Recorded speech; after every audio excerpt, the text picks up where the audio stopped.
Fantastic. Hi, everyone. Thanks so much for joining us tonight for our talk with Billy Dozange. Billy, thank you. Thank you for your work downstairs and for taking time out to be with us this evening.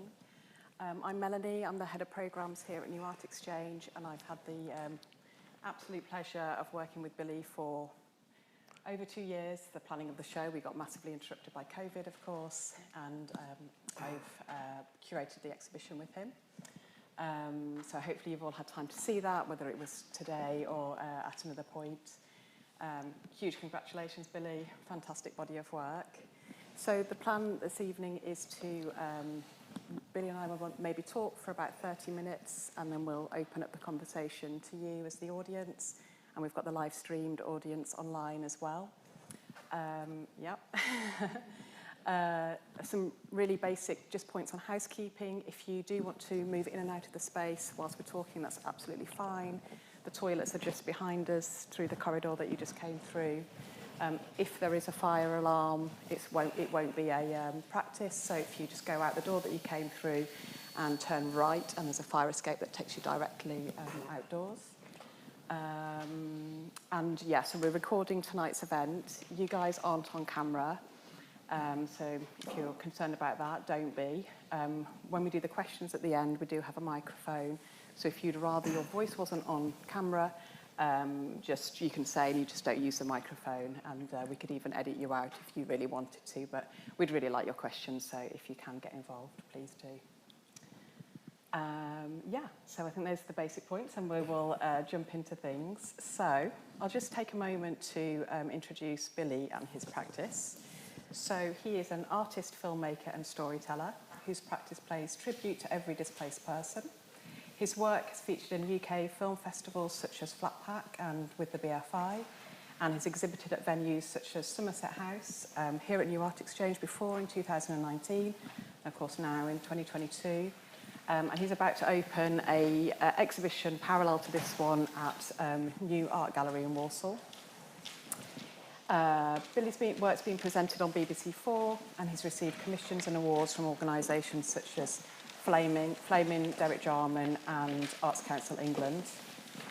So Billy, born and raised in the Black Country area of the West Midlands, Smethwick in particular, he has built a body of work that explores the lives of South Asian empire workers who arrived in this blue-collar region in the last throes of its industrial might. His work's drawn very much from his lived experiences and the stories recounted by his family and his community. And Billy poetically documents and interprets the incredible journeys of these marginalised individuals and the generations that followed them. And in doing so, Billy brings to the fore an important yet missing visual vernacular of a people and a place. So, in a nutshell, Billy Dozange. So, Billy, thank you again. Just on the point of some of the introductory areas, maybe if we could just start with this notion of being a storyteller. So we've talked before about that perhaps this is the kind of fundamental drive for you as an artist. I wonder if you could just elaborate on that a little bit. Yeah, I just want to say firstly thank you everybody for being here. What a privilege and what an honour. And thank you, Mel, for those kind words. It's a lot more than I expected, actually. A bit dense. Everybody watching on their computers as well, I'm really glad that you're here, thank you. Storytelling, where that sort of comes from, I guess, the oral storytelling tradition in Punjabi culture is really strong. The written tradition is not so strong. So I think I've grown up in a universe where, this sort of, I guess the old ways of communicating, people gathering and talking for hours and hours and exchanging stories and fables, myths, folk tales, it's been part of my blood really growing up. And I think, so while that was part of the culture I emerged in, there was also this other sort of side, which was stories that are unfolding, that I could see when I was little or that I was hearing about secondhand. And I've really held on to those stories growing up in a way that I think has been detrimental probably to my development and sort of eternal adolescent in a way. I just clinging on to that era, but in another sense, I think there was a lot for me to unpack in the sort of unholy fugue really of of these families sort of merging in industrial areas like the Black Country. I think lots of layers of experience that can take a lifetime to start to unpack, really. And that's why at age 41 I'm still doing it, you know. Yeah, and I like it, you know, up to a point. Yeah, but yeah, that's sort of. And we've talked before that you wouldn't necessarily describe yourself as a political artist, but you're aware of the kind of political power of simply telling somebody's story. Yeah, it's a thing that Kim Longinotto said at the National Film School. I don't know if you know who she is, but like maybe the world's foremost female documentary filmmaker. And I trained at the National Film School as a filmmaker. And she would say, you know, any act of filmmaking is political because you've chosen to put the camera somewhere and to represent a sort of reality. And so I definitely find that is constantly the case with the work that I do. And I think, you know, the film Year Zero, it sort of really siphons off from various sources, like bits of sort of the commentary that was running in Britain in the 60s around the newcomer, and you understand that periodically every season there's another spurt of that type of language that occurs in the UK. And I think as a consequence, you know, I guess I like to play with that as a sort of as a material, but actually I think it's more political, and this is what Kim was trying to say. It's more political to tell the story of the everyman than it is to sort of make a political documentary, and that's what she does, and that's what I felt encouraged to do by her. So yeah, this was about telling stories for people whose stories haven't been listened to, acknowledged, recognised, creating an archive, creating a monument to people's experience, to people's lives. Yeah, I think that. Yeah, I think as soon as I grew legs, like I left Sandwell, you know, and moved to London, and thinking it was a sort of nirvana, like a holy land, you know. I'd meet lots of scholars at university, and I just had that imagining in my head, which was a sort of a dim-witted imagination, actually, because the reality was far more scathing, really, of people's motives in life, I think.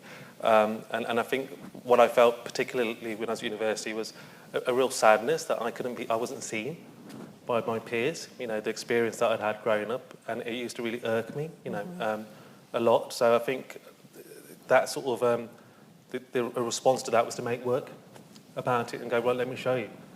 And so that's sort of where the impulse came, although becoming an artist thing, you know, it didn't really emerge until my late 20s when I started to have the courage to go and do that. So yeah, so it was brewing, I think, for quite a long time. Brilliant, thanks, Billy. So maybe if we start by showing a little clip from what is the oldest artwork in the exhibition downstairs, called Year Zero Black Country. Really famous piece of work by Billy from 2014. It kind of really captures this notion of storytelling, I think. So if we can just move to that clip, that would be great.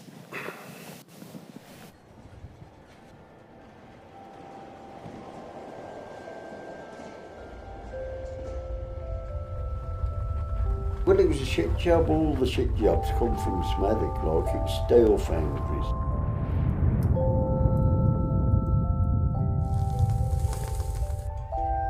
Well, it was all done on friendship, wasn't it? And then it was just wild days, like, you know.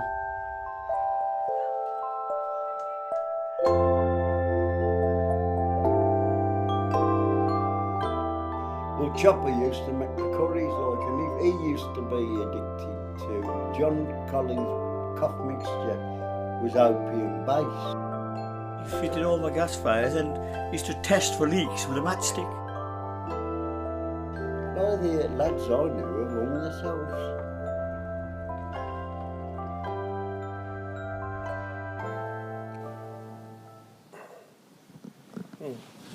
I think it's a brilliant piece of work. It's an hour long. If you haven't seen it, please come back before the show ends and the first week of January to have a look.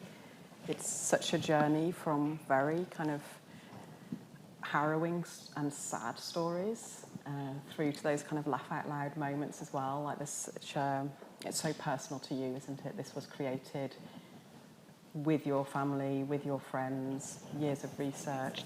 Maybe you could speak to the piece a little bit more. Yeah, it's really nice watching that trailer, actually. I think, yeah, I had so many stories coming out of that period, the 60s and 70s, that I'd been researching, that that it felt inappropriate to just do one of them. So we threw all of them into the mix.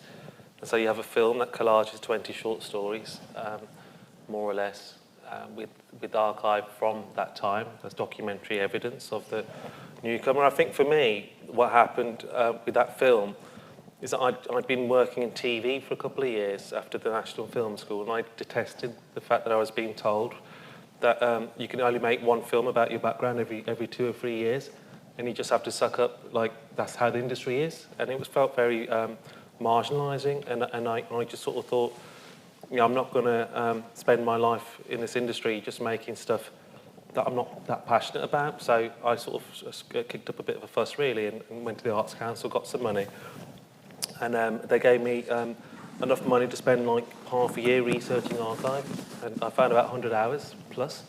And for the first time, it was like this seam of gold. I had visual proof of an era that my parents were really able to tell me about in their sort of, in the way that they tell their stories, which is very sort of bare, very minimal, but it gave texture to their minimal fables, really. And for me, it was just this moment of like eureka, seeing these fresh-faced boys queuing up outside the cinema on Swethwick High Street in the 60s.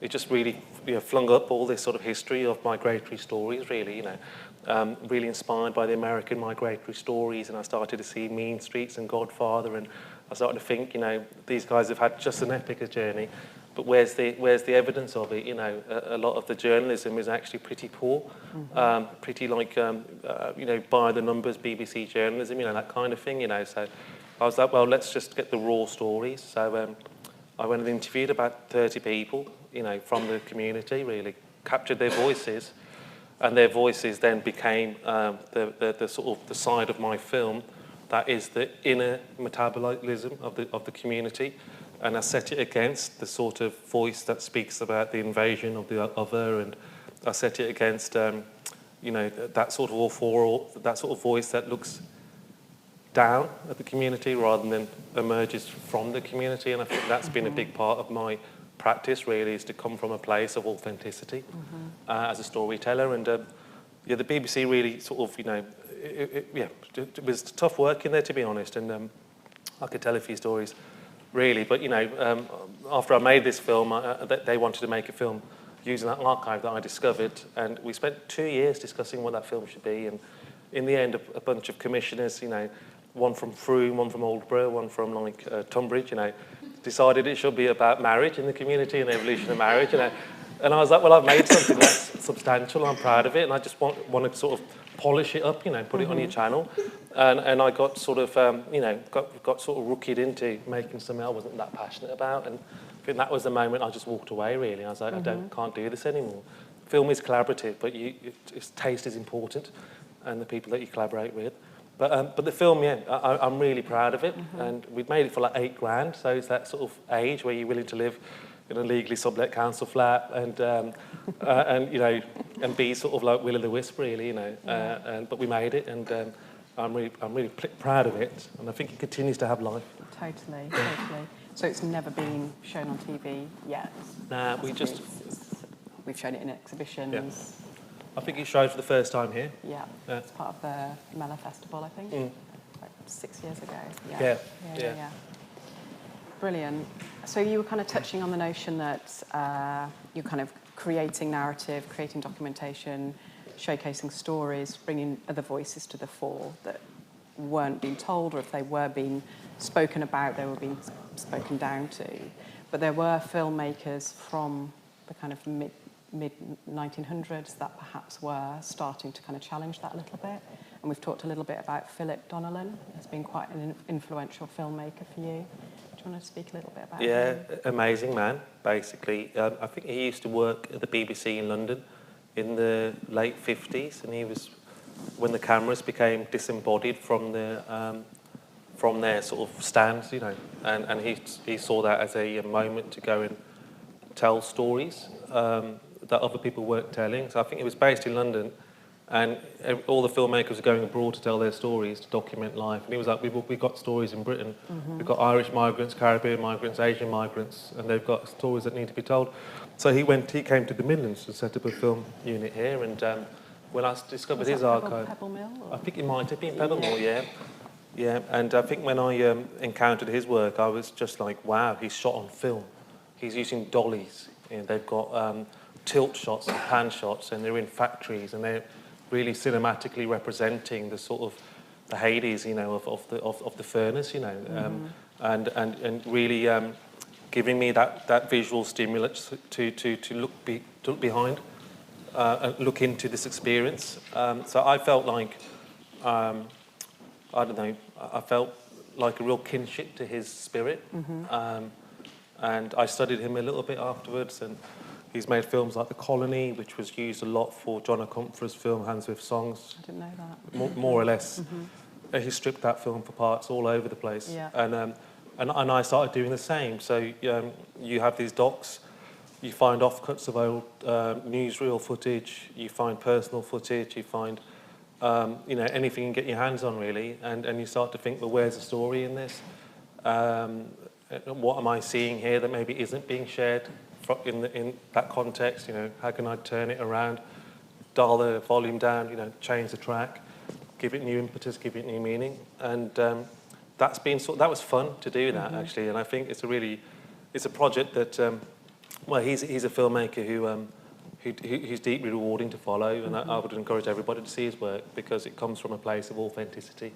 And he was adamant, I'm going to let the people tell their story, and I'm going to represent their stories, their myths, their culture through music, through gatherings, and I'm going to show it to you. And I think that level of integrity really makes the films, for me, continue to have essence, real essence. So yeah.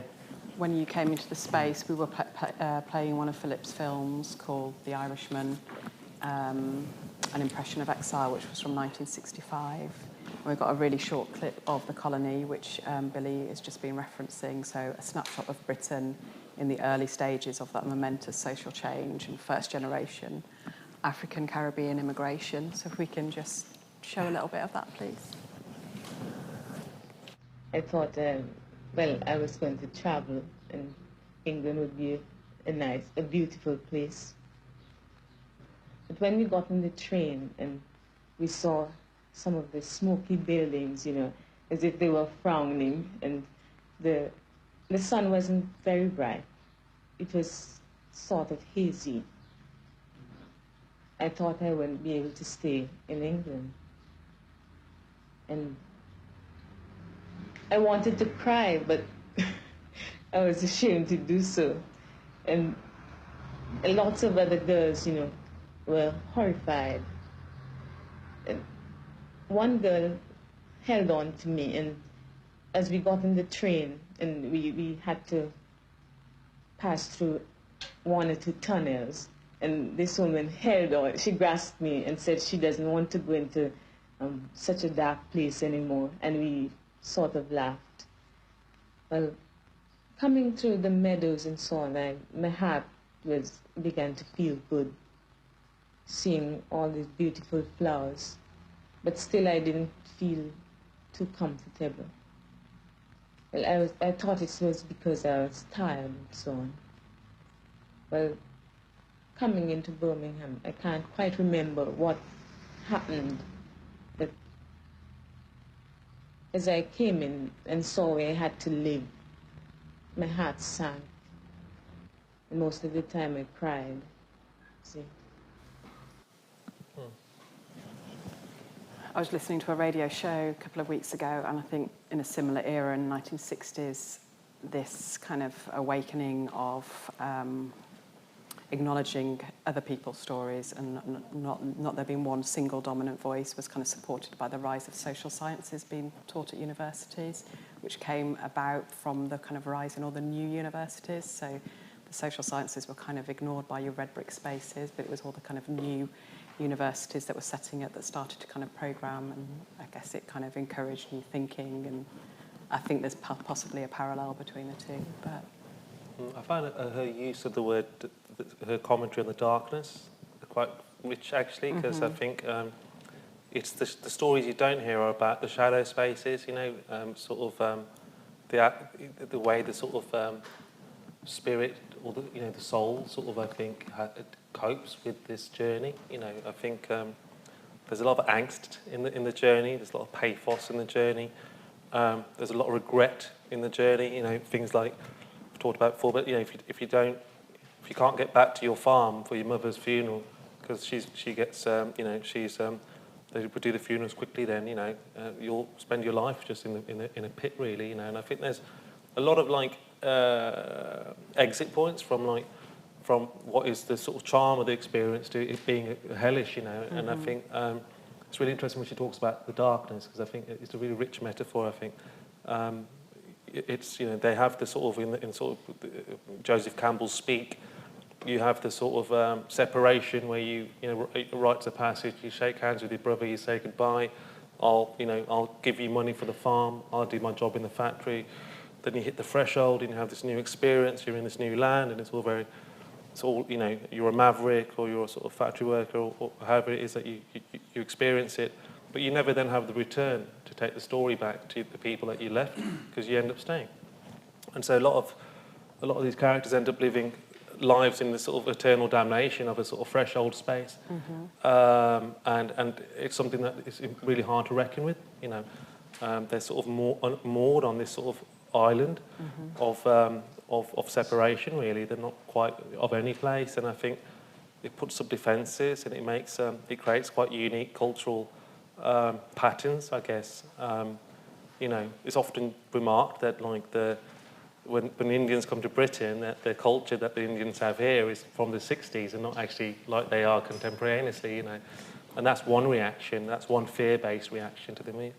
So it's really interesting when she talks about darkness, because I think there's a lot of darkness that doesn't really get spoken about in that sort of journey, you know.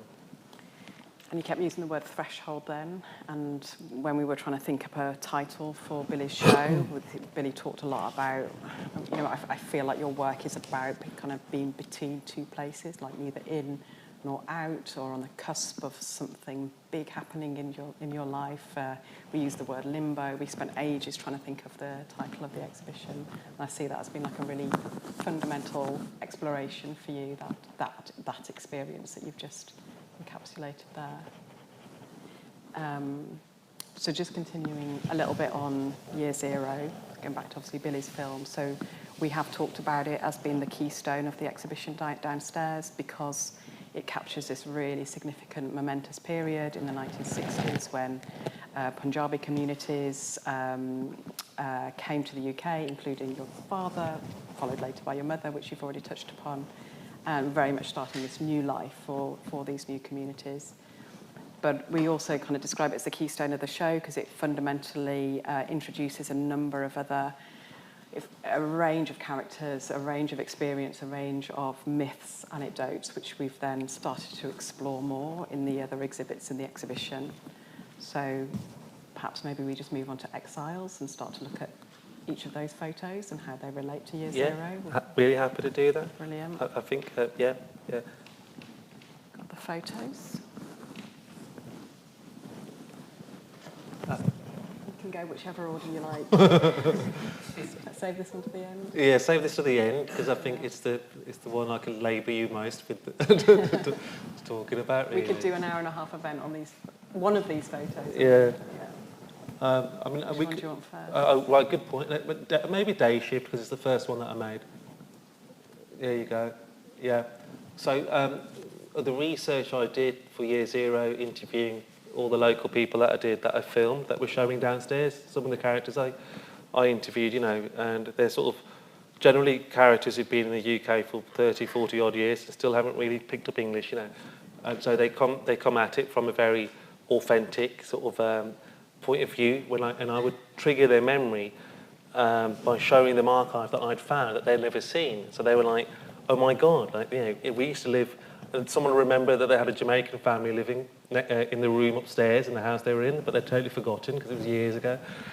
Or they'd remember like the landlord being like sort of, you know, unscrupulous sort of Rachmaninoff type figure, and how they'd have to placate him, and you get all this rich sort of texture really.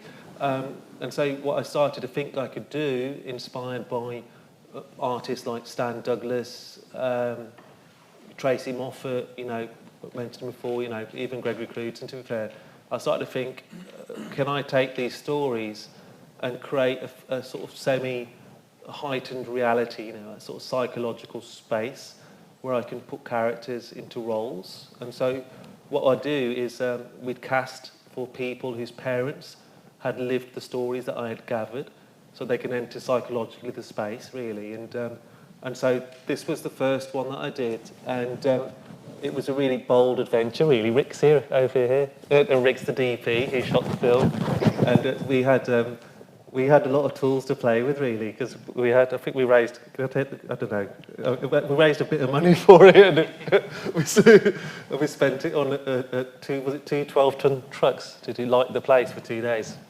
Was that, yeah.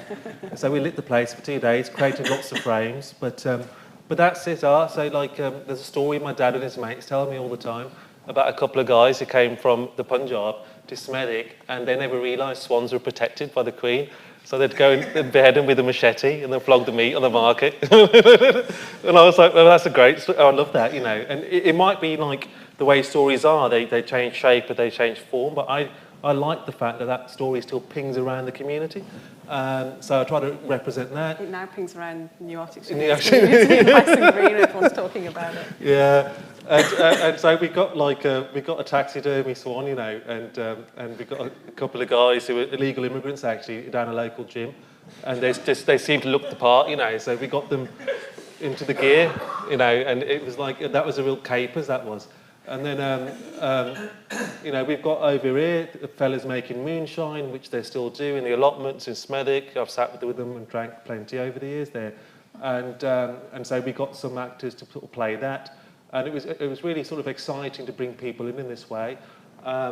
There's lots of scenes. There's like an illicit romance between an Irish girl and a South Asian man, which is sort of a story you don't hear about very often, but was actually very common because a lot of, you know, there's a sort of certain frisson of excitement when a sort of a guy from India arrives in Britain and sees a girl with sort of like white skin, who's his age and attractive, and there's this, likewise there's a frisson the other way, you know. So that was more common than you think, and no one likes to talk about it because they can't, because the men have married, you know, women from India, and there's their wives and their children and all the rest of it. So I wanted to represent that, and there's in one of the rooms there's a guy watching cartoons. But he's tired because the image is called Day Shift, and the idea is these guys are, you know, there are people coming back from the day shifts and people going out to go and work in the evenings, you see. So so that was sort of bold, really, as an effort, and it was our first stab at making a photo. And we learnt loads from it, really. And one of the things we learnt is it's very hard to raise the money we raised because it took us years to get more money to continue the series. But yeah, so that's Day Shift, and it's shot at the Black Country Living Museum, so you have the authentic 2 up, 2 downs, you know, of that era. And I think our idea was to show their private space, you know, and their private lives, but then show sort of the world that's beyond that, and that's quite ominous. So we try to fill the landscape with really, you know, dense sort of industrial sort of layers, you know. And it's a photo we haven't finished it yet. Honestly, it's been years, and I still think that every time I look at it, I think there's loads more we can do. It's different looking at it on the screen, isn't it, compared to the photos? Yeah. I'd encourage everyone to have a look at it, and we're really proud of the work. So, go on. You've mentioned that. So characters that we see here come up in other works and come up obviously in Year Zero as well, but the kind of indigenous gaze as well, of the kind of woman peering through the curtains. She turns up quite a lot, doesn't she? Yeah, curtain twitcher. Yeah. I felt like that would be proportionate, really, to put that in. And you saw from the trailer earlier for Year Zero someone talking about John Collis cough mixture. So, you know, the actor over here, you know, Ricardo, lovely fellow from Wolverhampton, he stood there with John Collis cough mixture, you know. But you can't quite see it, actually. So you can see the newspaper at the top. The idea is this is the day the man landed on the moon.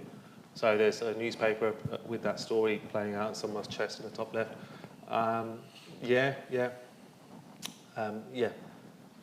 The gaze is important, really, and I think that's been a note that's been consistent across the work that I've been making. Like, there's stories in the community, in the belly of the community, that are metabolising at their own rates, in their own sort of unusual ways, and there's people sort of watching in but maybe don't see. You know, they just see what they think they're seeing rather than what is actually being experienced, and I don't know. It's a note, really. So Visitors to the show pick up on the kind of shadowy legs on the right-hand side quite a lot, and kind of ask whether there's deliberately like an ominous undertone. yeah, I mean, I think we got a bit. I mean, I think I don't know, a bit poltergeist there, you know. But yeah, I think we don't know what that is.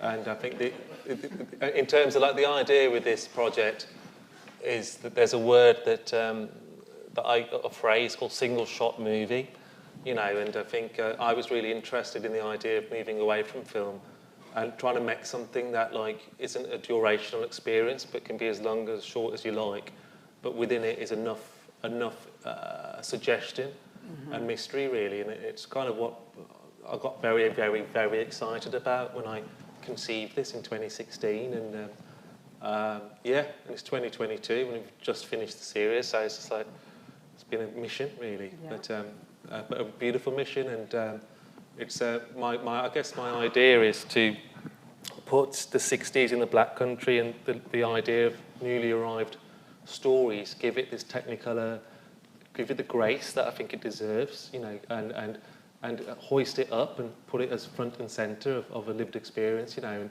and not to let it just be relegated to like people's personal photos and stuff like that, but can I make it gorgeous and filmic and embody for me what it has, you know. So they are sort of to an image really love songs in a way, you know. A love song to this community, a love song to the West Midlands. Yeah, all of that. Yeah, a bit like Bruce Springsteen, really, you know. But like, and it's funny because obviously I don't live in the Black Country anymore. You know, I live in London, but like, but I do. I've just, you know, I've lived in New York, Shanghai, and I'm always writing and thinking about the Black Country. You know, so you try to shake it off, and it's in you, like you know, and it's in you, it's in your heart. So. So I've just realised at age 41, I've stopped trying to shake it off and embrace the fact that it's in you, and, you know, and just run with it. You know, I've been doing it all my life, but yeah. And again, just coming back to this notion of storytelling, you know, this was the first image in a series, and you're telling a story about a people and a place. And you talked about the idea that you know, to really uncover somebody's story, you can't just talk about them in the domestic setting. You've got to look at them at what they're like at work, what they're like at leisure, etc., etc. So should we? And that's how you kind of picked the settings that have followed this image. If you go to the image with seamstress, if that's all right. Thank you. The woman in the factory. Yeah. I mean, this is like. Where to start with this, really. So this is obviously, I mean, this place exists, and the women who work here have been working here for about 30 years, you know, in this really sort of old-style sewing factory. And some of the archive I uncovered was actually, you know, could have been in the 90s, actually, just sort of factory manager, you know, who has women working day and night, really, who are housewives, less than minimum wage. And I just wanted to explore maybe, you know, what that might feel like and the unholiness of it, in a sense, you know. So so this became sort of inspired by that, and we've let the location do a lot of the work because it is such a wonderful location. And then we've really concentrated on this encounter that our protagonist has with the guru, you know, and the idea is that the guru, you know, she's sort of questioning where she's ended up, and her faith in effect is being challenged by the experience that she's having, and that's kind of what I wanted to embody in this image. It was something that we discovered while we were there on location, that this potentially is the image, you know. So we were quite spontaneous, but it felt right on a gut level, and and so that we're very proud of this image. I think it has, particularly when you see it downstairs printed out, I think it has has a real charm, and I know when we had the launch, you know, people came to look at the images, how many people came up to me to say, you know, that my mum used to work in a factory. Yeah, so there's a sort of generation later, there's a load of people who are connected to that, you know, so, yeah. If you move on to, like, any of the other ones, really, it's no order, but leave the canal one, if you can. Amazing, yeah. So, so they're all very different in their style and in their energies, these images, but this one's very much about, it's called Payday. And Just to say there are more seats around the front if anybody wants to sit down, or we'll grab you some from outside if you'd like to. Yeah. Sorry, I just don't like you standing. Yeah. There's a seat over, there's 2 seats over here as Yeah, well. feel free to come on in. I mean, this is an image that, like, Sorry. Our intention was to shoot every image like the first image, day ship, so outdoors at night, you know.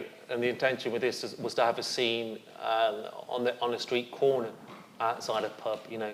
And the place that we found 3 years ago, this year when we went to work, we've discovered it had just been condemned or made to be condemned. And so we decided to move the story into an interior. And actually, it works very well in this balance of the images, I think, to go in. And this is just an image based on, you know, anecdotes you hear about men playing dominoes. You hear stories about Irish women who work behind the bar helping men sign their documents to do with their migration and their visas. And you also hear stories of men making a banking system called the coup, which was how they would navigate the British banks that wouldn't give them loans because they were considered second-class citizens. So this is a story that I hear all the time when I go down the pub with my dad and his mates on a Saturday, and they'd be sitting in the same pub year in, year out, week in, week out for years and years, you know.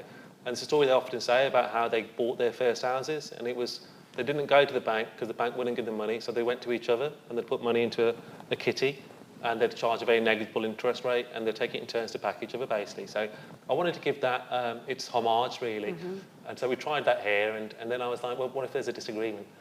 So let's get the big guy disagreeing. And so that's how it sort of shifted its shape, really. But yeah, so we're really delighted with this image. It's got a very deep story hemmed in within it, you know, in its DNA, basically, yeah.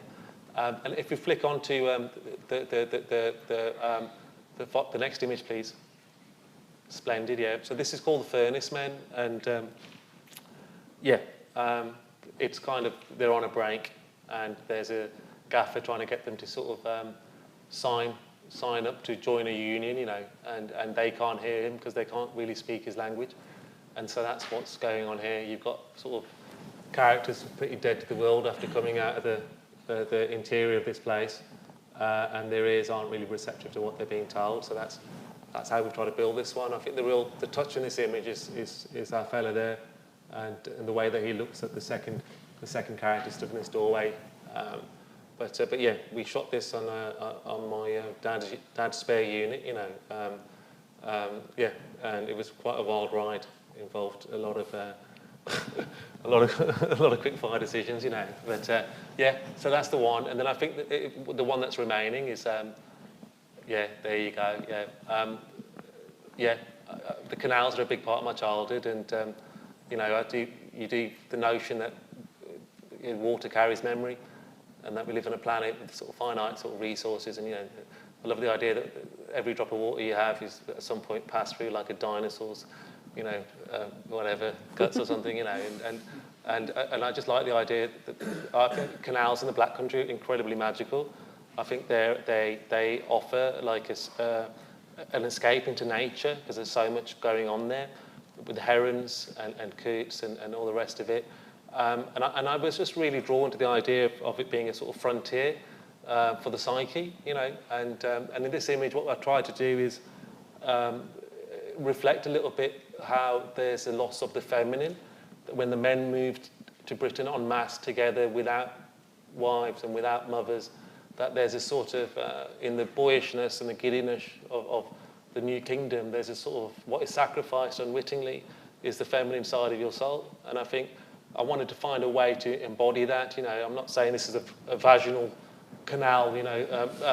You're not going to go that deep, but like, I like the idea that they're in a moment of skirmish. Something happened. There's a Junni in his left hand. You know, there's blood on their hands. There's been some sort of skirmish, and we don't know the reality of it. But when I worked with the characters and with my actors, and we talked a bit about the ideas, they really gave resonant performances, and I think they understood what I was talking about when it comes to the experiences they've had with their own parents, particularly their fathers. And so I wanted to represent that. And I think this image of all the images felt for me the most psychologically bold and adventurous, and I think stands as a sort of as a marker really for where I want the practice to shift into. You know, to go away from the literal really and move into the mythic. You know, in a more bold way really. So that's what I have as my intention for following up this work, because through the stories I've gathered, you know, I've got dozens and dozens of sketches on paper for images I want to make. So it's really finding that golden train of money to keep doing it, you know, because they're quite big productions, you know. Totally. It takes years to get the cash, you know, so Yes. a lot of begging. You know. And what are those potential future settings for this series? Oh man, we've got so many. Like honestly, there's like swimming baths. I want to do an image that shows the newcomers going for baths at the swimming baths. You know, they talk about that a lot. So that's just like got to happen. I really want to recreate a cinema from the 60s. You know, I want to do. I'd like to do a story of a father rejecting his daughter and his wife because the daughter's been born, because they would bring with them these quite ancient sort of farm psychologies, really. You know, if you don't have a son, you don't have an inheritor, and it's disappointing, and so on and so forth. So really picking at the psychology of the journeys, you know, and then even beyond that, I'd like to be trying to find ways to weave myths like Parsifal. And sort of, I've been studying quite a bit of myth this year, getting really into the sort of spaces that they can take characters, and trying to bring a bit of that to the Black Country in the 60s. So you know, also alternate routes into the imagination through the characters, through the set dressing and the art direction. So it's honestly there's a lot that I'd like to plunder and build in this area. So if anybody in this room is like... Any commissioners in the house? Or just extremely wealthy, want some fun, you know, like, I'm here. But the Black Country Living Museum have expressed an interest potentially in commissioning another part of this series. I think they want to do a God image on their location, because they've they've spent a bit of money on Forging Ahead, which is 23 million quid, and recreating the 50s and 60s to tell basically pointedly migrant stories. So a lot of my practice is quite aligned with that. So we're very hopeful to go and make something decent there, you know. So. That'd be so great. It's such an amazing museum. Yeah. It's part of anybody's childhood if you lived anywhere near the West Midlands. Yeah, it's the Black Country Living Museum. When we did our image there, my dad came with his mates, you know, and they were just like pissing themselves because they could see they could see shops that sold the same tools as what they were seeing when they came to Britain, right? And they weren't watching us doing the work, the spectacle of it. They were just standing in front of a shop talking about the tools. Yeah. And I really enjoyed that, and it was really cool to see them and their memory triggered. It felt like profound, and it felt like a gift. I could see them. I could feel like a healing that was happening, you know. And so I'm really glad that they're concentrating now on bringing more of that type of footfall through their door, because there's really, you know, up until recently, very little reason for people to go there who are from minority backgrounds, really, because it's not their stories. No. Yeah. No. Yeah. Brilliant. Thank you, Billy. Cool, man. Thank you. I'm just going to quickly double check the time. Wow, we're flying through. We didn't show the Exiles documentary. No, I wonder, shall we skip that and talk a little bit? Yeah, we could do that. Yeah, we could. I'd like to show you just a clip. Can we just okay, show a little bit of Exiles, please? Because I want to explain the title. I think Yeah, it's important for me. sure. Yeah. So this is an existing film that influenced this body of work. Yeah, I'll explain it to you after we see this opening.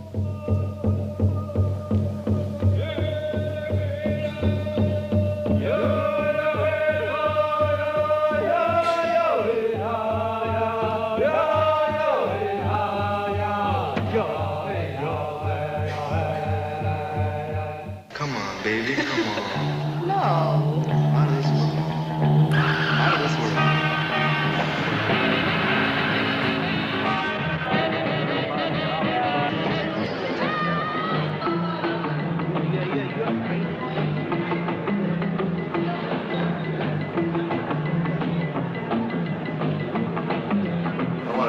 ear off, you know. Hold it. Let's see. Oh, you're bleeding, man. I've always wanted to go get away from my people there and all that, and go someplace where somebody will make me feel different, be happier. That's why I'm glad I came out to Los Angeles.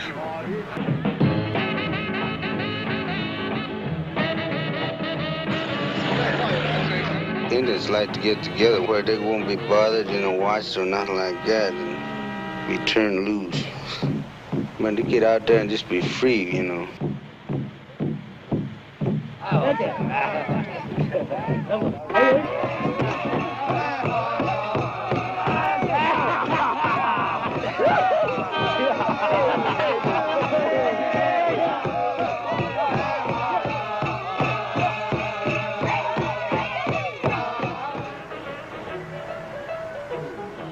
I mean, I don't like to be a fool myself, but I like to drink, and when I'm gonna do something, I'm gonna do it.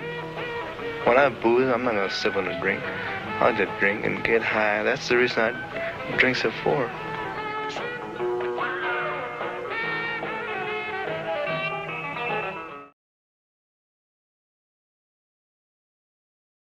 Yeah, just going to... So basically that's The Exiles by Kent Mackenzie, and it's a film that I saw years and years ago. And what he did was he documented, in a semi-fictional way, the journeys of a bunch of Native Americans who leave the reservation and move to LA, to an area called Bunker Hill. And he shot it over 11 years. He was a film professor. And as he works, sometimes his lead actor ends up in jail, so he can't work with him for 2 years, or one of his female actors has a black eye because of domestic violence, and you see all of these you see all the stories behind the film that are occurring in the time the film's being made. And I think that the idea of capturing that sort of the threshold experience of this community, having left their native community and entered the sort of the guts of sort of quote unquote modernity, or a capitalist system, if you like, and how it dehumanises them, and which is explored in the film and what they reflect on, having come from a nature-based society into this city environment. I just found that really rich and compelling, and I think that's where the title came from. I just wanted to express that and share that. And I think it's a marvellous film, really valuable film, and worth digging out if you can see it. Yeah, cool. It's out there somewhere. It's out there somewhere, yeah. We were only able to find that video clip. But Yeah. And that piece and all of your work sits within kind of a category of art, which is not a phrase that I'd used before or come across before, but we've talked about settler art quite a lot. And yeah, I can see how your practice sits within that kind of beautifully. And we've put together kind of a little slideshow of images of kind of other artists that you've been inspired by, who've kind of been looking at that notion of being a new arrival and establishing a new life. Mark, maybe if you could just start that playing. Maybe if we try and look at that screen, and then we're not telling us. Oh, yeah. You get a sore neck. Yeah, I do actually. Yeah. Good point. So not the Stan Douglas ones, the folder of what we've called settler art. Yeah. Yeah, so these are images by Cornelius Krieghoff, and he was a settler in Canada, and I liken that interior scene to like a migrant household in the 60s, really. All those layers of generations of families and people together. There's a really rich heritage in Canada and Australia of a kind of New World art, or First World art, that I wasn't aware of until I was my partner of 7 years was Australian, so I spent a bit of time in Australia. I got to go to galleries in Melbourne and in Tasmania and stuff, and so I got to see work really, and Toronto as well, similarly. So I got to see the early settler art, and I just found within its energy really something very familiar, and so that became a bit of an inspiration. If you can show the image here, this is Patrick McGubbin. It's called The Pioneer, and it's like it's really just amazing, really. I think they've arrived in the woods. This couple, they've now started to fell trees, and they've had a baby. There's one house in the background, that's their house, and by the end he's burying his wife, and there's a town that's emerged on the other side of the water. And there's just something very, very timeless about that. I think very beautiful. The idea of humans and journeys and building lives. So I find all that very triggering in a way, or in a good way. It felt familiar, and the number of Aussies I've met who would say to me, you're from a first world family, or a new world family, because for them, they would see a similarity in their set of story in Australia with the one that my parents have had here in Britain, But isn't the kind of language that we have in Britain? It's much more like, it's far less polite, So it's like, it's very othering, whereas that felt not so othering, It just felt like a kind way to say that you're from somewhere else. Yeah. Oh yeah, this is Sean Tan, and his book The Arrival. So he's another Aussie artist. I think he's got a Vietnamese heritage, and his pictures are wild, absolutely wild. So free, their imagination. And I felt like what he would do in his work is take images, classic images of like Ellis Island, classic images of like migrants on boats crossing the Atlantic. Classic images in sort of passport offices. That and he would take them as a sort of bedding, and then make them magical. And he would really step into a timeless space, really. And I just find his work so courageous and beautiful, and it's a constant source of inspiration for me. So he was also part of the thing that inspired, really, my work on the photographs. And I think you've got some stuff from Tracy Moffat as well. Yeah, she's Tracy Moffat, so yeah. I guess she's got a bit of Aboriginal heritage, and a lot of her work is about how conflicted she feels about the story of that side of her heritage. And she works with these are real people playing themselves in the marginal communities, and she extracts from the characters, I guess, their essence, and they replay stories. For example, here, taking Aboriginal babies off their mothers and trying to sort of look after them or save them or whatever hellish, self-serving ideology that's behind it. Her images sort of reflect that, and I find that like a way of puncturing time and space, getting us really to the gut or the core element of this separation really from self and that she's experiencing. And I think I really dig the work. So all that gave me the freedom to construct a series like Exiles on paper. It made me feel like this is eminently doable, And if I hadn't seen all that stuff, I think I probably wouldn't have felt as confident with the series as I have. Yeah. Maybe we'll move on now and talk about the final exhibits in the exhibition, which is called Indie. It's a new commission supported by Flaming, who have come this evening, which is fantastic. Thank you, Maggie. Supported by New Art Exchange and the Arts Council. So we've talked about Exiles being this we've talked about Year Zero being this starting point for the exhibition. And towards the end of that 1 hour film, you start to get introduced to this character called Indy, who's this exceptional footballer. And you've drawn out his story through the film titled Indy, which is the main film installation in the space, the kind of cinematic setup. And I just wondered if you want to just talk a bit about that piece and maybe elaborate on this. You keep using this word, the mythical, as kind of maybe a new area of exploration in your practice. And maybe Indy is where you've started to explore that in more detail. Cool. Yeah. Indy actually... and maybe if we just show the slideshow of images, Mark, if that's okay. Is there a slideshow of images? And then we can show the clip. Oh, yeah, super, yeah. So Indy's a film that began life as a short story that I wrote and read here years ago. And it's like a novella, really. And it's based on the story of one of my best mates growing up, who was the great hope in the community and beyond the community for being the first pro. And I wrote a story where I felt like, I took elements of his tale and some other stories and sort of put them together. And really, for me, the core essence was how a community can conspire against someone's sort of evolution. And somehow, it's hard to break through the walls of your community that can be quite like walled, And so that's what the essence of that short story was. And then I went to Maggie at Film London, who's here, and I said to Maggie, I've been writing all these stories set in my community in the mid-90s, and I'd like to make a 6-hour film with them and tell 12 stories. And Maggie's like, here you go, here's 40 grand or 30 grand or whatever it is. And good luck. And then years later, really, after lots of working on it, it's just slowly morphed. This is before my interest in mythology, slowly morphed into a set of images that are sort of more ambitious than anything we've ever done, really, and are sort of trying to deliver stories about the underworld or the afterworld as locations. So that's how it began, and it moved very much from Indy to his mother, really, the story, whose arc, I think, had more in it.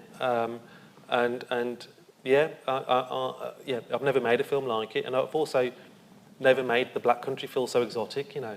And we found locations like this temple in Tipton, you know.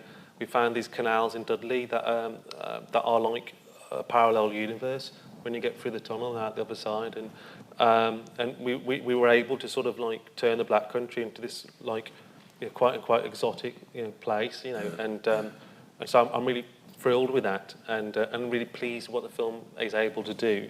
But it's sort of, I went from this sort of 18-page, 19-page short story to stripping it down to 10 scenes, and then with a limitation of budget, sort of trying to work out how I can work around that. Again, Rick shot the film, and we worked on it for hours and hours and hours and hours and hours and hours. So yeah, that it feels like, in terms of my journey as an artist and filmmaker, it feels like the next natural stage, which is, as I showed you that last photo along the canal, is to sort of go spend more time really in the sort of inner universe of my characters, in their individual underworlds, and try to give that largesse in the four walls of the frame. And I think that's what we try to start doing with Indy. And I think what it means you can do is you can reach places that maybe straight narrative drama can't get you to, and yeah, yeah. So it's kind of cool, and I think the mythic side of things really is, some of the old myths are like, that's such beautiful stories. You know, they're Tristan and Isolde's and Dermot and Groniers and all these adventures. You know, Eros and Psyche. You hear them, and you're just like, wow. And they're so. The reason that we still tell them is because they've got something in them, a deep, deep, deep truth. And that's what I was trying to do with this story, is try to get it down to its most truthful elements, and try to make it a bit magical. So yeah, again, I think it's a jump point for me. Yeah. Another one. Because when you say it's a film about a young footballer, you don't expect this spiritual piece of work, which is kind of the vibe that it's got. Yeah. But, it's a good word. Yeah.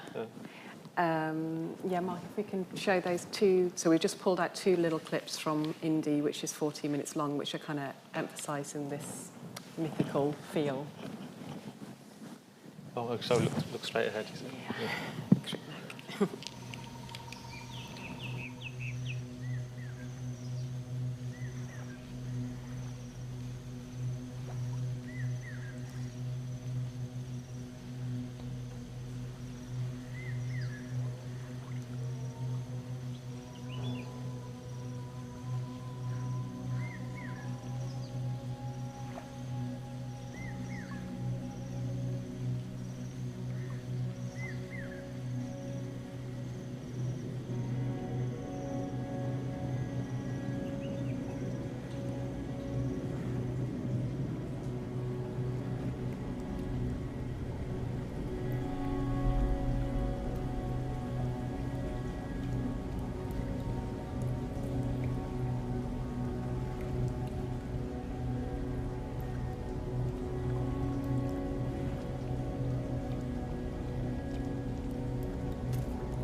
Yeah, they're two.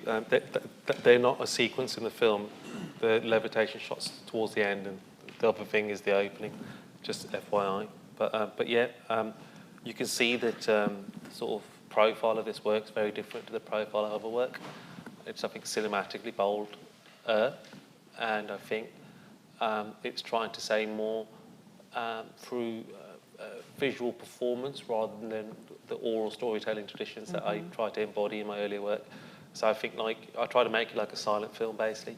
Try to sort of strip it down. I think there's only a handful of lines in the whole film, So how much can I get from that? So I got my actors to watch films like Sunrise and other 20 silent films, the German tradition of that, and just think about the eyes. Think about how much you can tell me with your eyes, And I felt really liberating not to be leaning on words in a film, and scary too, but a good exercise really. And so that's how that's sort of evolved. And I'm really pleased with the work, and I'm glad it's been sort of you put it up on such a big strip downstairs, and it echoes out into the lobby area day in, day out, Sets the tone to New Art Exchange.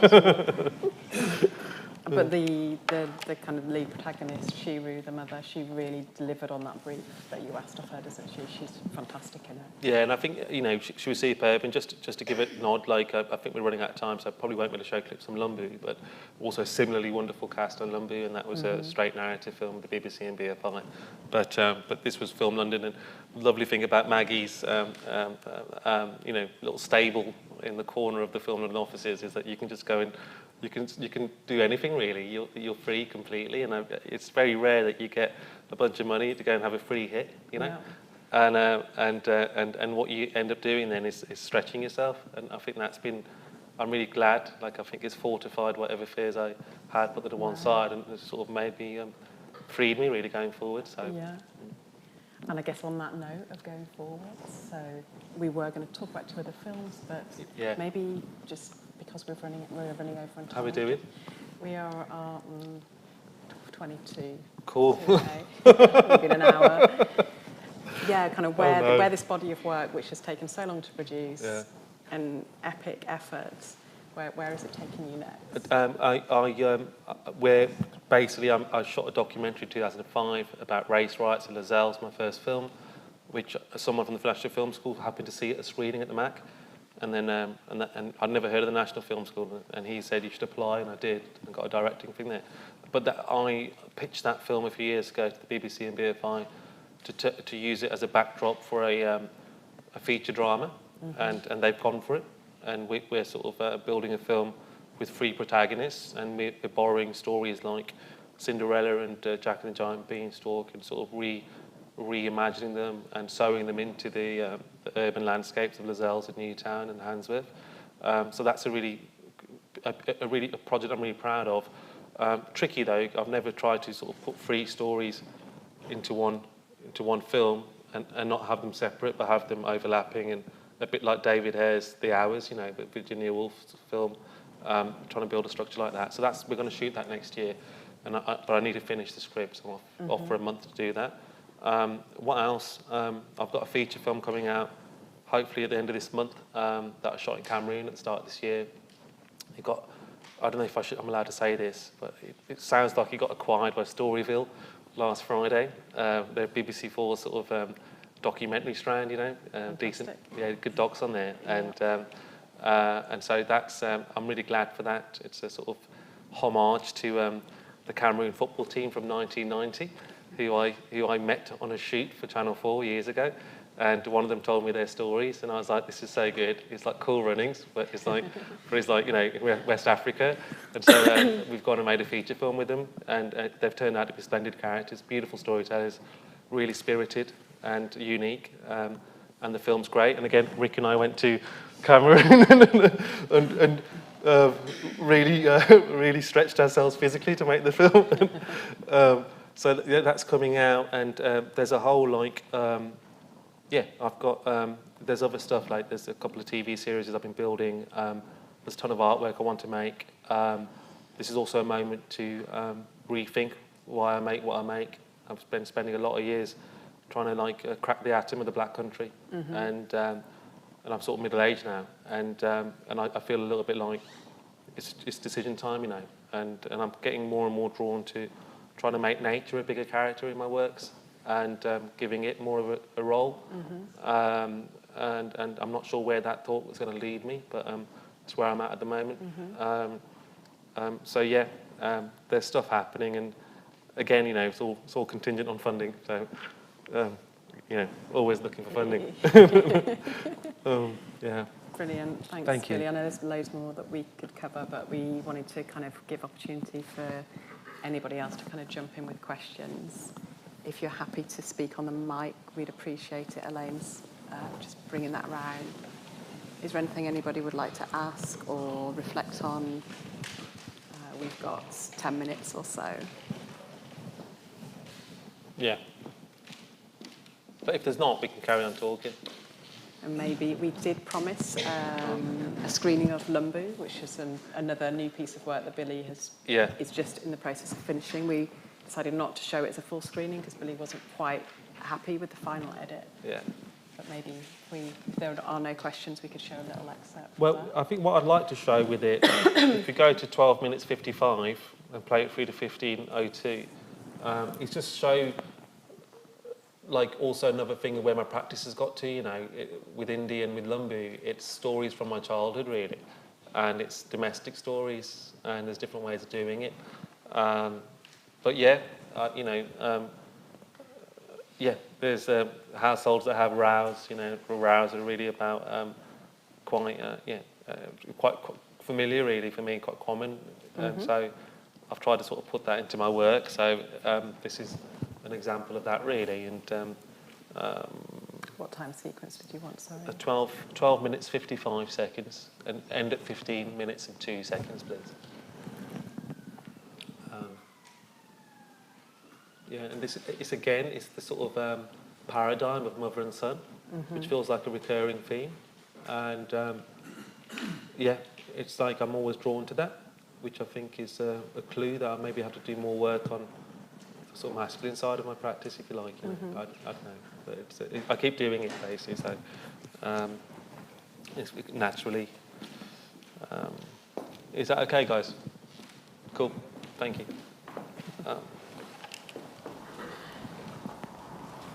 This is shot in West Bromwich and Karma in Walsall.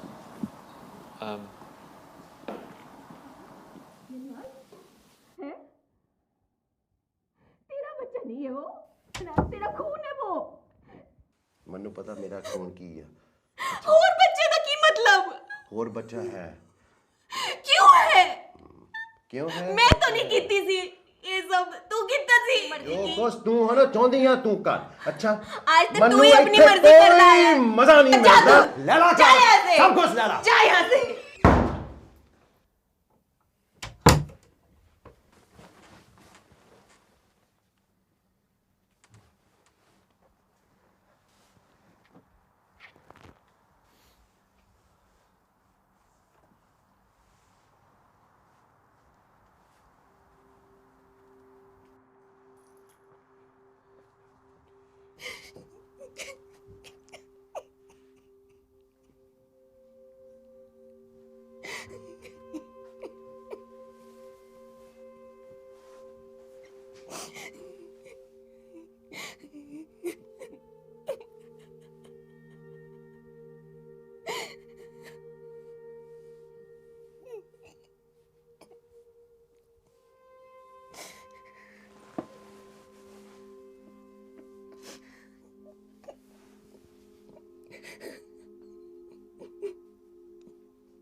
Thank you. That's just sort of another sort of way of telling similar stories, basically. And that's a bit Hollyoaks, to be honest. I'm looking at it. I love the 90s reference. Intentionally Hollyoaks. But yeah, we're still editing that film. But the performances are fantastic, and it's been a real privilege to be able to shoot films in the Black Country about my childhood. It was having my mum on the set was amazing, because it's really the story of one of my mum's friends growing up. So it was kind of weird, me retelling stories from my mum's friends in front of her on set. It was kind of like just a strange time loop thing going on, and and there's tons of that, and I just don't think I've ever seen it done in a way that I feel captures like the sort of what's the right phrase for it, but it's as authentically Black Country as I'd like. Like you see things done in Darlaston, and things like in Wolverhampton with the Satnam Singh and Mira Sayal and stuff, and they're all very like they're often quite polite, or like I don't know, the authorship is often not Punjabi directors, and all the rest, and the language is often very English, and I'm dead keen to have my films full of to be as they're supposed to be. And I think one of the projects I really want to make and that I'm building at the moment is I'd quite like to follow up Peaky Blinders, and the stuff I did in Year Zero Black Country is basically where Peaky Blinders ends. That's when these tens of thousands of people arrive. Yeah. And it's like, how can that be made as authentically as possible, really? And there's definitely been an appetite for it. So I'm at the moment trying to prepare documents for that project, So that would be like an icing on the cake career project for me. So it's interesting. I can't leave the area.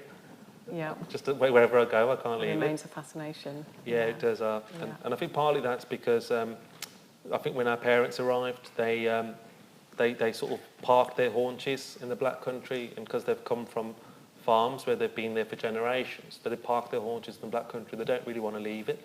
The communities are there, So if I say to my parents, come to London and stuff, like they just like, well, what would we do there, So it's a tug of war that goes on, and I always lose. Yeah. We all do, everyone who's born from there has to sort of stay there, and on the indices of deprivation, it's like one of the most deprived places in the UK, and as a consequence, there's a sort of there is a sort of a certain, it can be a difficult world to thrive in, but that's sort of one of those hidden sacrifices that lots of people end up making because of their parents' sort of desire to stay rooted, But yeah, I was glad to share that with you, and I think there must be some questions, you reckon? Very welcome. Maggie, are you writing a question?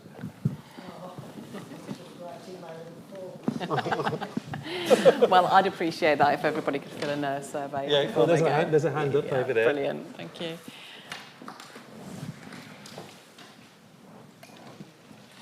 Hi, can you hear me? Is this on? We can, yeah. All right. I suppose not so much a question, an observation. I really love those images that you have, the ones that stick out for me, the seamstress. I can't remember the one that's in the that's based in the pub as well. I really love the way that the colours work, the lighting works, and I just wondered whether were they actually constructed as photographs, or were they taken from film footage? Cool. What Rick did over here, is he controlled the whole lighting team, and we had like references from like Dutch impressionist sort of era stuff, like your stuff that you'd see at the Reich Museum. Really, we looked at that as reference, and we looked at film stills as reference, and we looked at like gritty films like Mean Streets that I talked about earlier, and we used that as our sort of guiding for lighting, really, and then that's how we lit the space. So we would construct the area like a film set, but then we just press record for photos. There's no moving image recorded. So that's been the technique, really, which is why I call it a single-shot movie. And it's not my phrase. That's a phrase from someone else I've forgotten, but I've stolen it. But someone who's really seriously, American artist or something. But yeah, that's how we do it. And then afterwards, we have an editor based in Berlin, and he's worked a lot on. He was Photoshop sort of champion of the year in 2003, and he's been working on it every edition since then. and he's a fellow from Minnesota, actually. And Nathan works a lot on Nan Golding's images and stuff like this. And he's ever so talented. So we go out there and we edit the photos. So like we shoot like hundreds of frames, and then we really sit there like a film and work out which frames sit best and which ones are giving us the most, you know. And we try a lot of variations of the lighting when we're working. So it becomes a sort of like a film edit, really. And it's really, it's sort of, it's brilliant work. Yeah, actually. they're beautiful, they really are. I'm glad to hear you say that, thank you. Was there much post-production that went into the colouring and so on? Or Yeah, was that mainly captured as part of the film? Yeah, I think it's like in a film, you'd grade the images, you know. Yeah. So in photographs, you do grade the images, and so you give it a bit of tint and a bit of lift and a bit of drop and all the rest of it. I guess they're quite commercial techniques, but they're not often used to make like historical images, you know, in a way. That somewhere straddle art space and heritage space, really, you know. So. The first image from that series, Day Shift, the kind of terraced house shot, was that 2 or 3 days it took to take a photo? Wow. Which 2 days, was it? We had a prep day where we lit without any cast, and then because that was such a big rig to put in, it took us that. But we did all the testing of the camera exposure and so on, and then Billy kind of had the floor with like you would on a film set, where you light the set and then the director works with the actors in the set. Without, like, we still do tweak, of course, but yeah, the main body of the work was the day before. Yeah, a lot of walkie-talkies. Well, my work, and then your work is the next day. Yeah, exactly, yeah. But we had walkie-talkies too, so the camera's way over there, and this person working the camera. And then me and Rick are walking around with lights, lighting crew, and cast, and we're just like, you know, we shoot that scene, boom, up the stairs, left, lighting, setup, boom, you know, downstairs, TV screen, blue light, boom, and we just run around and do it. Yeah. And you've only got a certain amount of time to do it. So it's quite exhilarating and quite scary because like you can really balls it up. But we'd done the work in prep. I'd done the work in imagining what the image should be, and we'd sort of really intensely focused on the prep, so that when we were doing it, it was like it was like with Indy as well. When Rick and I worked together, we just sort of we have a really good way of working together. So it felt more like I slotted into a system that we'd built, you know, and it was just a case of getting through it rather than being scared of it not working. The first one was scary. It was a little bit, actually, yeah. Fine. You hit it well.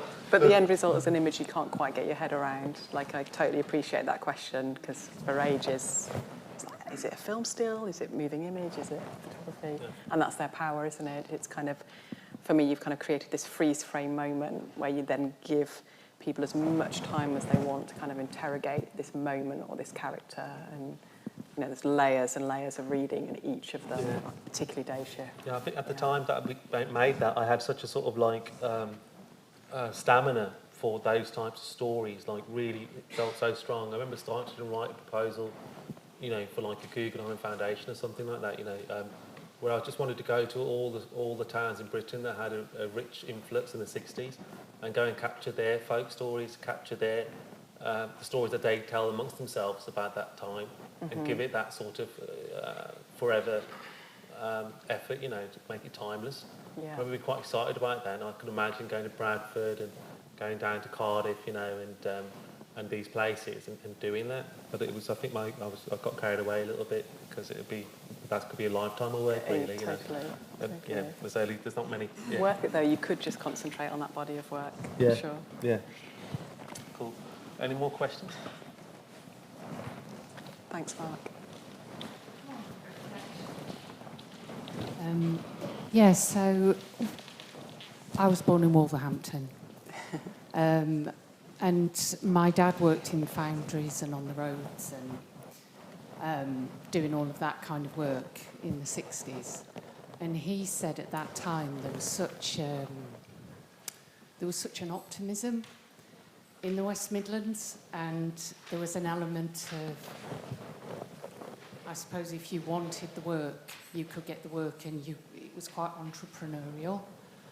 And now, I guess, my mum won't go away from Wolverhampton.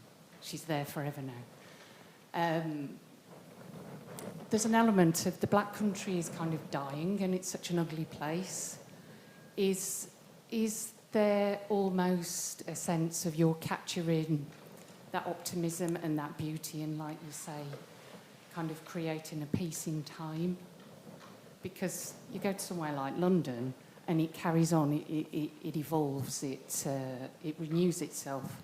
But the Black Country is almost like, I suppose, Detroit in the US, and you see these dying hulks of factories and things like that. So, are you creating something beautiful? Yeah, I love that. I love that. What you've said there, like the idea of scorched earth, you know, and like the earth has memory, you know, but the earth in the Black Country has been so sort of uprooted again and again and again over the years for industrial work. It carries for me ghosts, really, you know, and I don't know. I think as well what you're describing, you know, the Black. When my dad arrived, he says there were 90 factories in 5 square miles around Smethwick, you know. So you could just work all the time. Then in the 80s, that stopped being the case, and so as a consequence, the thing about an Asian cabbie, you know, that wasn't a thing in the 70s and 60s, but it became a thing in the 80s because a lot of blokes who had no qualifications couldn't do nothing else, you know. And so there's fellas in my dad's friendship group who've been driving taxis since the 80s, you know. Because they'd lost their jobs. Because they lost their jobs in the factories, yeah. And you never talk about that. You never hear about that. You know, how that breaks down the walls of family structures. Mm-hmm. You don't really hear about, again, you know, the consequences of that sort of slight, quote unquote, dehumanisation. You know, and I feel like, yeah, there are lots of sort of sideways stories in the Black Country that sort of get at so much about the world. You know. And I do see the Black Country as the centre of the world, you know, and it's not to do with facile, it's to say it's where the Industrial Revolution started, you know. If you want to sort of talk about climate change, and you could talk about the factories in the Black Country being sort of farmed out to the rest of the world, you know, and we're living through the consequence of that. So there's just so much in the story of the Black Country that offers lessons, I think, for the world. And maybe the Black Country is a slightly sped up version of the rest of the world, and when you talk about it being a corpse, maybe that's what the rest of the world's going to become. You know. But anyhow, and of course it's Middle Earth. It's Mordor, isn't it? Yeah. That's right, yeah. And which I only found out recently, and it just blew me away that, you know, like Tolkien actually Mordor, you know, that's the wow, you know, and it's such a hellish place. It's the underworld, and it's like you don't dare go there, you know, and to be fair, you know, there's echoes of that still to this day. You know, it does feel like a place where you're intentionally blind to the world outside of where you're from. You know, and I think it's which is great in one sense because it creates a sort of character and a familiarity, but in another sense, it's sort of biting off your nose. You know, there's the sort of appetite to look beyond the Black Country, and the Black Country is often wanting. You know, which is a pity. You know, it's a pity. And when I come back, my whole body temperature changes. Like, I relax and the cortisol levels drop, I'm home. After 2 days, they're back up again and I need to go. like, crazy therapy. Crazy therapy, yeah. Thank you, Maggie. Yes. Catch you later. Take care. Loads of questions. All right. Thank you, it was brilliant. Thank you. See you later, Meg. So cool. How we doing? We're over time, so unless there's any pressing questions, I'll wrap it up. Billy, thanks so much for speaking in such detail, so eloquently. Thank you for staying with us and being here tonight. And the show is on until the 8th of January, and please spread the word within your kind of social networks. We'd love more and more people to see the work. I think it's so deserving of that. But yeah, thank you, Billy. Thank Round you. of applause for you.